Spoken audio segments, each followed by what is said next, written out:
La canchancha a la mambisa se prepara a partir de 3 componentes esenciales. El aguardiente, nosotros usamos el aguardiente Bariay, la miel de abeja y cítrico. Se mezclan la miel de abeja, le echamos una porción de agua caliente, una porción de miel, una porción de agua caliente y le echamos 2 porciones de aguardiente. Esto lo mezclamos con el zumo de una naranja agria. Las vasijas que usamos son todas vasijas tradicionales, las jícaras de guira, las bangañas, que son las jícaras más grandes, cascarón de coco, la caneca, que son vasijas de la época colonial, y también usamos balay, que son las vasijas que se consideran que fueron usados en la zona, en las diferentes contiendas de los mambisas.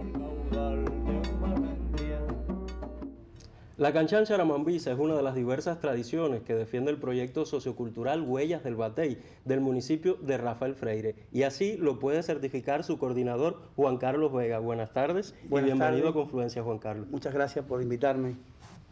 La canchancha es uno de los elementos que nosotros defendemos con mucha fuerza en nuestro proyecto. Es una de las tradiciones que desde un primer momento hemos presentado junto con otras como el café carretero y el ajiaco taíno. Representan 3 líneas importantes para nosotros, que es lo español, lo cubano y lo africano. Estamos hablando de tradiciones, de la defensa de estos valores, pero me gustaría que primero me contaras cuándo surge el proyecto y con qué objetivo. El proyecto surge el 11 de enero del año 2017. Surge por una idea esencial. En el 2002 ocurre el desmantelamiento del ingenio Santa Lucía, Rafael Freire, y entonces esto crea un desplazamiento muy grande en nuestra cultura. De ahí empieza con mucha fuerza el turismo y con él la penetración de cultura foránea. Y entonces nos vimos en la obligatoriedad, nos sentí mi responsabilidad como estudiante de la cultura de defender las tradiciones y costumbres de nuestro pueblo a través de un proyecto cultural. Y como decía, son costumbres aborígenes, españolas y africanas también. Por ejemplo, me comentaba fuera de set sobre el ñénguere, sobre el ajiaco taíno.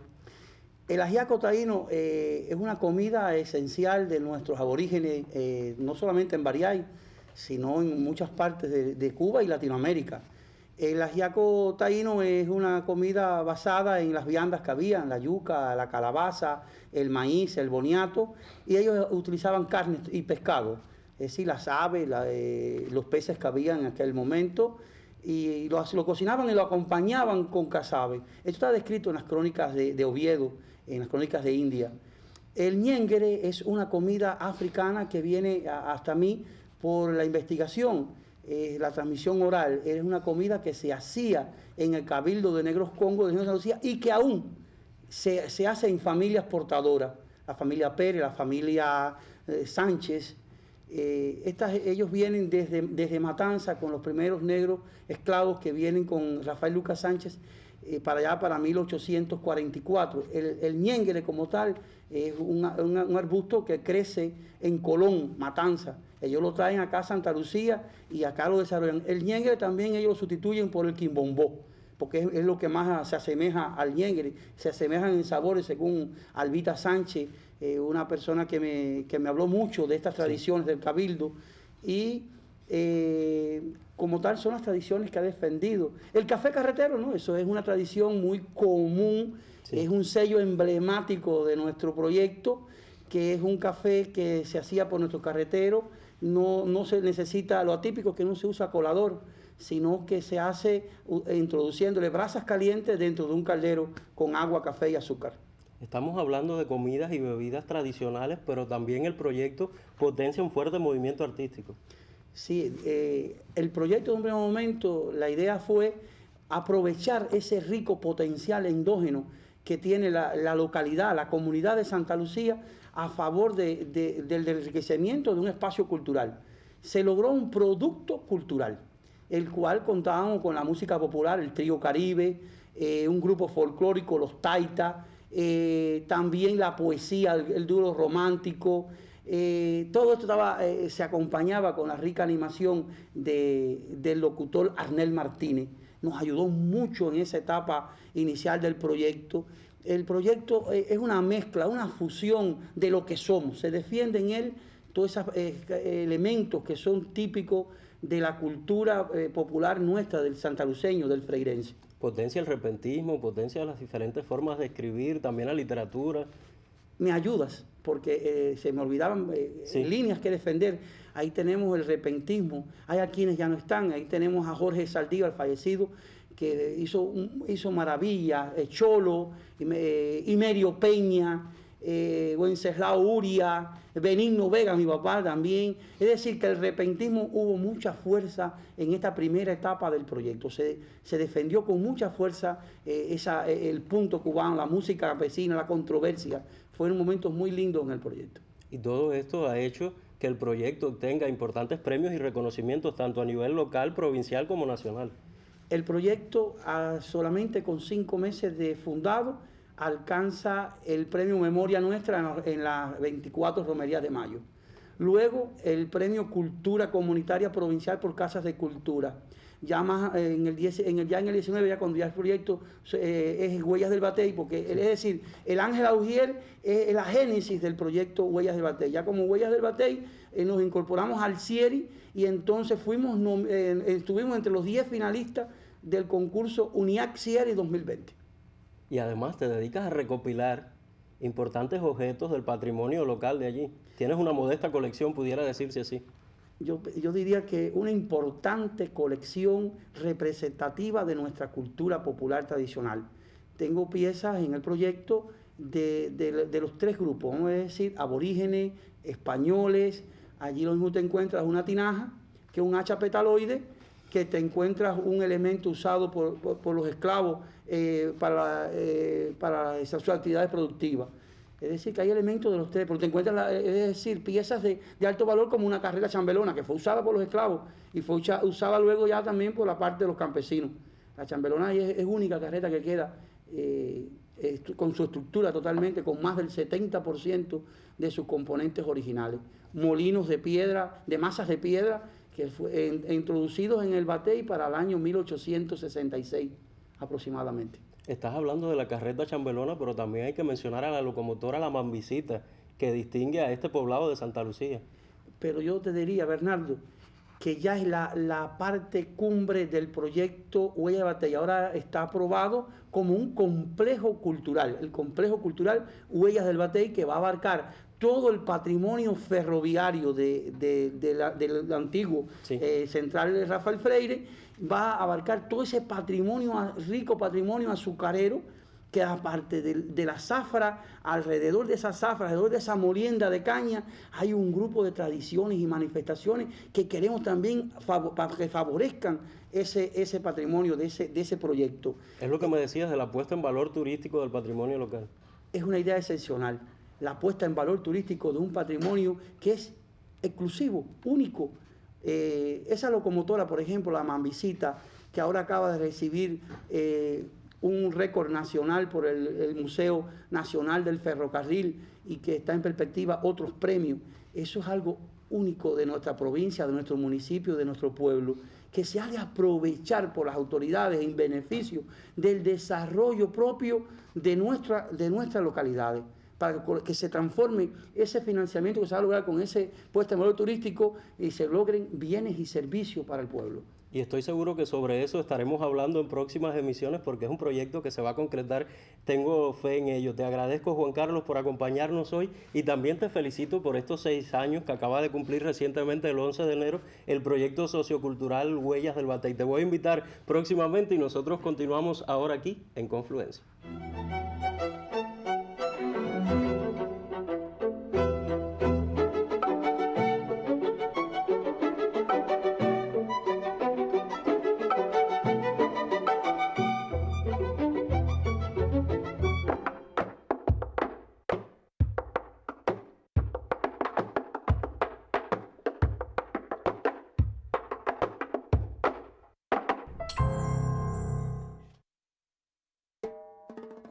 Semana de la Cultura Holguinera. celebrando el 271 aniversario del título de ciudad y tenencia de gobierno, dedicada al Premio Nacional de Literatura Delfín Brax y al 40 aniversario de la Casa de Cultura Manuel Dositeo Aguilera. Hay un lugar llamado Humanidad. Holguín 2023. Lo prometía en el pasado mes que regresaría para continuar hablando de tradiciones holguineras. Mayra San Miguel, nuestra historiadora. Buenas tardes y bienvenida a tu casa. Muchas gracias, siempre es un placer estar aquí. Ya veíamos que ibas a estar hablando de la Semana de la Cultura Holguinera, pero me decías que no de esta Semana de la Cultura Holguinera, sino de las tradiciones con respecto a esta semana. Sí, ¿qué sucede? Es la esencia, ¿no? El contenido de por qué la fiesta de la semana. Y yo estaba haciendo una reflexión porque, bueno, hay un programa extenso, todos los holguineros lo conocen. Sin embargo, yo quiero detenerme en el hecho de que la Semana de la Cultura Holguinera es justamente un canto a la holguineridad, un canto a las raíces nuestras. De las cuales nos sentimos tan orgullosos. Orgullosos, un canto a la historia con un total respeto a las tradiciones y a la historia. Pero también, si nosotros miramos hoy nuestra ciudad y las manifestaciones artísticas y la cultura en general que se presenta en esta semana, nos damos cuenta también que estamos señalando la modernidad, porque es decir, que vemos la tradición, sí, pero también la modernidad, no solamente en las romerías de mayo, sino también en nuestra Semana de la Cultura. Es decir, que imbricamos porque no podemos... La cultura es un ente vivo y entonces eso se va enriqueciendo. Por ejemplo, en el desfile se imbrica la tradición y ya la parte más moderna de las escuelas. Exacto. Cuando tú miras el propio desfile y la gala inaugural, te das cuenta que están las manifestaciones danzarias más tradicionales, que están las afrocubanas, que están los músicos, etcétera, lo cual quiere decir que es una representación de ese mosaico que forma la identidad holguinera, o que forma esa identidad y esa holguineridad. Es decir, donde en esa diversidad de manifestaciones se encuentra justamente esa unidad que nos da ese ser holguinero, que nos distingue. Es decir, porque tenemos elementos, es decir, nosotros coincidimos con los santiagueros, sí, en la cubanía, ¿verdad? Pero somos diferentes. Pero somos diferentes porque tenemos elementos que nos identifican. Y la Semana de la Cultura es eso. Yo también lo veía porque, bueno, actualmente está en debate, ¿no? Y se ha puesto en contexto de si el patriotismo, es decir, si hay un retroceso o hay un retroceso en el patriotismo, o hay una crisis o fracturas dentro del patriotismo. Y estoy pensando también como lo pensó Fernando Ortiz a inicio del siglo XX, cuando parecía que no cuajaba la nación verdaderamente. Y él llamaba a la cultura. Entonces, la cultura y nuestra Semana de la Cultura es justamente ese elemento que nos puede compulsar. Es el crisol de la nacionalidad. Exacto, y a pensar no solamente en la herencia esa cultural nuestra, sino en lo que nosotros podemos aportar, en lo que nosotros nos ha llegado, ¿verdad? Y del cual nos podemos sentir orgullosos. Al venir para acá, estaban cantando un grupo musical joven, allí frente al Parque Calixto García, el Punto Cubano, pero además estaba ahí esperando un órgano. ¿Cuántas tradiciones? Exacto. Entonces, eso es importante. Ahora, ¿por qué es posible desarrollar esto? Y yo pensaba que promocionar la cultura holguinera desde la Semana de la Cultura también se debe a que todo ese conocimiento histórico-cultural, todo ese devenir, lo tenemos los dirigentes, es decir, se conoce, porque si usted no lo conoce, no lo necesita y por lo tanto no lo promueve. Y yo creo que en el caso de Holguín, sobre todo, los holguineros sí vivimos orgullosos de ser holguineros. De ser holguineros. Incluso a veces que nos tildan un poco de engreídos, de que creemos un poco de más, pero es que amamos nuestra tierra y nuestras tradiciones y nuestros eventos. Exacto. Y entonces, a veces, últimamente nos critican un poco, porque dicen que somos muy cosmopolitas últimamente. Nos creemos verdaderamente la provincia del universo, ¿verdad? Pero bueno, son cosas de la modernidad que nos van dando esa distinción, pasión, ¿no? Y esa pasión, y es algo que se vive. Entonces, con esa misma pasión, con ese mismo orgullo, ¿verdad? Al defender a Holguín, a defender nuestras culturas, nuestros artistas, promover lo mejor de la creación, de todo esto del Salón de la Ciudad, del Premio de la Ciudad, es decir, que los hijos ilustres que se otorgan, es decir, que se le va dando esa sustancia necesaria al holguinero de que se sienta realmente orgulloso de serlo. Y por otro lado, quería decir, como tú bien dices, que las escuelas, ¿verdad?, se involucran, los jóvenes se involucran. Es un movimiento popular bien grande. Sí, pero que en otros tiempos, en tiempos de pandemia, vimos que las comunidades se vieron un poco limitadas, pero es necesario seguir intensificándolo desde el sistema de educación y desde las instituciones de la cultura, que en Holguín tienen un fuerte movimiento, pero que se puede ir más hacia las comunidades. Y también, Mayra, desde los medios de comunicación y desde aquí, desde Confluencia, pero para ello te invito, como ya es costumbre, a que nos acompañes el próximo mes para compartir esta sección histórica en nuestro programa. Esto sería más o menos así, ¿sí? Son 1000 fragmentos de los grabados que yo he estado haciendo durante, bueno, yo te diría que durante toda mi vida, ¿no? Entonces, de esos 1000 fragmentos, 900 están ahí en el panel y 100 yo los obsequié al público en la noche de la inauguración. Y entonces, en la botella, yo seleccioné 6 fragmentos que me parecieron significativos de los diferentes momentos, de las diferentes técnicas que he trabajado en los grabados. Y entonces le añadí, o sea, ese basamento conceptual que debe ser, bueno, leído en el momento del desenterramiento.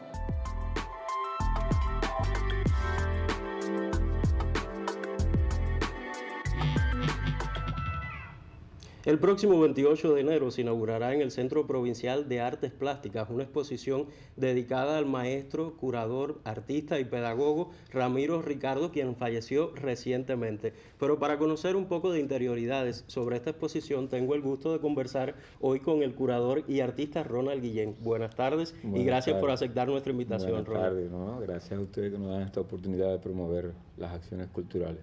Sé que esta idea fue una idea que quedó inconclusa porque Ramiro Ricardo fue el que la inició y ustedes han tenido la tarea de terminarla. ¿En qué va a consistir esta exposición?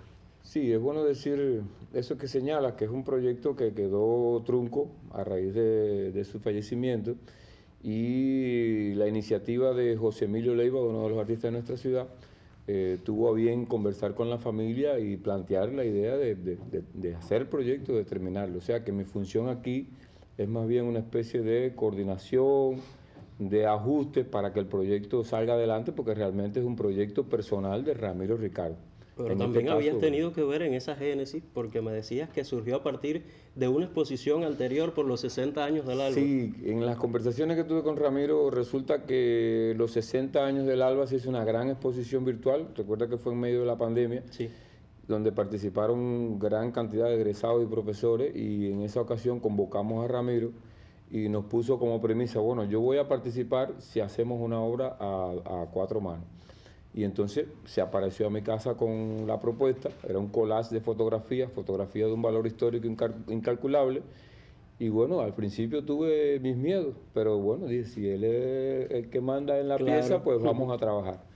Y a partir de ahí él se motivó, y entonces en esta ocasión lo que hizo fue invitar a 11 creadores, incluyéndome, para participar en un ejercicio parecido.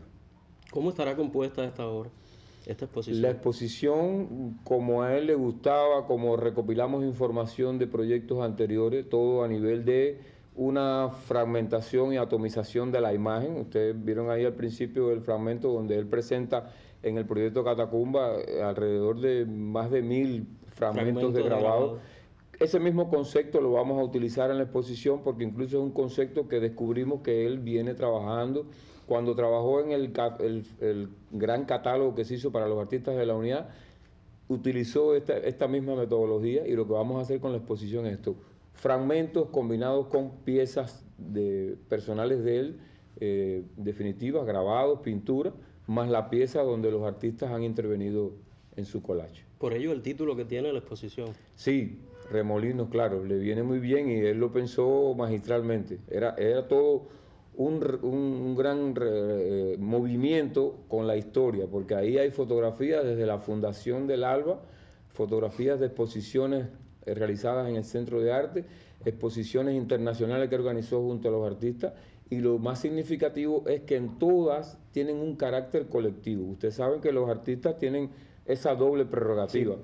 O te encierras en tu estudio a pintar, eso es lícito, o compartes toda esa sabiduría que tú tienes con los demás. Y Ramiro es de esa segunda clasificación. O sea, todo lo que él hizo, ahí se pueden ver en la fotografía, fueron proyectos que conjugaban estudiantes, jóvenes artistas, artistas emergentes, de manera que mover el elemento artístico en función del colectivo. Y hablábamos previamente de lo significativo que ha sido para las artes plásticas y para el ALBA en Holguín.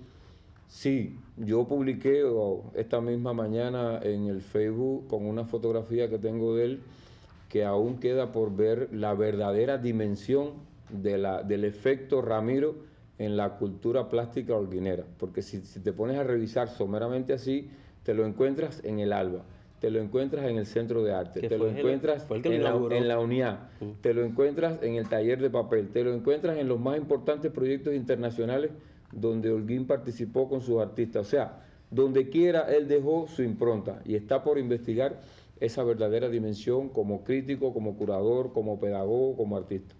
Y me hacías una anécdota que a mí me gustó mucho, de cuando llevaste una exposición a Canadá y Ramiro tuvo la deferencia contigo de que le dicen para hacer una exposición y él la delega, no lleva la propia. Muy lindo ese gesto, sí. No fue el único, ni fue el único artista que tuvo de él ese gesto. En una visita que hizo a Canadá al taller de grabado del Zócalo, que era un taller donde nosotros teníamos un contacto directo, y él hace la visita y él propone un proyecto. El proyecto es aceptado. Cualquier otro artista hubiera dicho, bueno, a partir de ahí empiezo a trabajar en el proyecto, hago mi exposición. Sin embargo, él tuvo la delicadeza de llegar a Holguín, sentarse conmigo, tomarnos un café y decirme, mira, le propuse esto al Zócalo, esto lo dejo en tus manos para que tú lo realices. Y de ahí salió la gran exposición Encuentro, que era un proyecto de grabados de gran formato que circuló en Holguín, en La Habana, en la Galería L de la Universidad de La Habana, y de ahí salió para Montreal, y de Montreal entonces se hizo en otra ciudad cerca de Ottawa también, se exhibieron las piezas. Eso hablaba de la dimensión no solo como artista, sino también como amigo, como ser humano, profesor y como ser amigo, humano. Así claro mismo, que así sí. mismo. Por eso te decía que la verdadera dimensión del efecto Ramiro en la plástica holguinera todavía está por investigar, y todavía, porque incluso escudriñando en su propia casa con autorización de su familia y su viuda y sus hijos, te das cuenta que es un hombre con un nivel de exquisitez a la hora de seleccionar la música que escuchaba, a la hora de guardar en su... ¿Sabes? Que en la propia casa a veces uno sí. Y pone las cosas, no, todo bien cuidado, organizado. Todo bien protegido, todo bien organizado, todo bien empaquetado, y así todo, además también con la organización de los documentos. Prácticamente... Tenía una visión de futuro. Sí, no había que pasar trabajo a la hora de localizar las obras, las informaciones que dejó pendientes. Sí, la exposición, yo creo que la exposición es eso. Yo se lo comentaba a Erián. Hizo las palabras de... Que él previó que era Erián sí. La persona que debería presentar su exposición. Lo que pasa que... Incluso habían conversado un poco, lo que no habían concretado. No habían concretado nada, pero era Erián la persona, y es como Erián lo escribe magistralmente, es como una revisión de toda la historia y su participación en la historia. Como un diario de vida, dice. Como un diario de vida. Y el involucrar a los demás en ese propio diario de vida. También tenemos que decir que escogen esta fecha 28 de enero, no en balde, sino por un motivo específico, o por varios motivos. Hay 3 momentos importantes. Bueno, Ramiro tiene un lugar importante en la fundación del ALBA, que es un 28 de enero. Es su cumpleaños. Ramiro nació un 28 de enero y, por supuesto, no se puede dejar de mencionar a nuestro José Martí. O sea, esos 3 elementos te dan la verdadera incluso un hijo de él, el verdadero significado del día, de ese día. Un hijo de él nace. Y el hijo José también nació, que vamos a ver si puede estar presente en la apertura. Todo está, porque ellos están trabajando y residiendo en México y van a hacer todo lo posible por estar presente en la apertura. Es decir, que hubo muchas coincidencias. Me gustaría que dijeras algunos de los artistas que intervienen, que no los hemos mencionado. Sí, bueno, espero que no se me olvide ninguno. Sí. Sabe que los artistas son sensibles en este caso. Pero bueno, ahí está José Emilio Leiva, Dagoberto Dri, Dayamir Rodríguez, Magali Reyes. Me rectifica si olvido alguno por ahí. Sí, por eso mismo lo estoy buscando. Y Giovanni Rodríguez, el pintorcillo.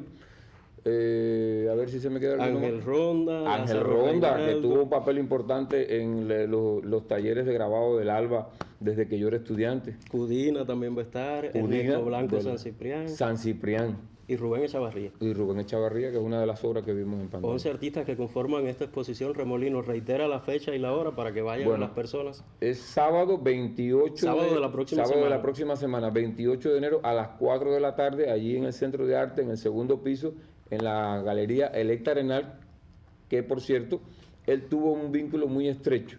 Desde la fundación de esa galería hasta el homenaje que se le hizo a Electa hace unos años, buscando Electa, hasta un libro que se editó en Holguín, dedicado a Electa Arenal, como una escultora que trabajó y vivió en Holguín durante los años 60, y él tuvo la deferencia de ir a México y contactar con la familia y revitalizar toda esa historia que había quedado un poco olvidada. Él lo merece, su obra así lo merece. Te quiero agradecer, Ronald, por acompañarnos hoy y por hablarnos sobre esta exposición Remolino. Seguro que nos vamos a encontrar allí junto con varios holguineros porque tenemos mucho que agradecerle a Ramiro. Nosotros nos volvemos a encontrar el próximo viernes a las 4:30 aquí en Confluencia.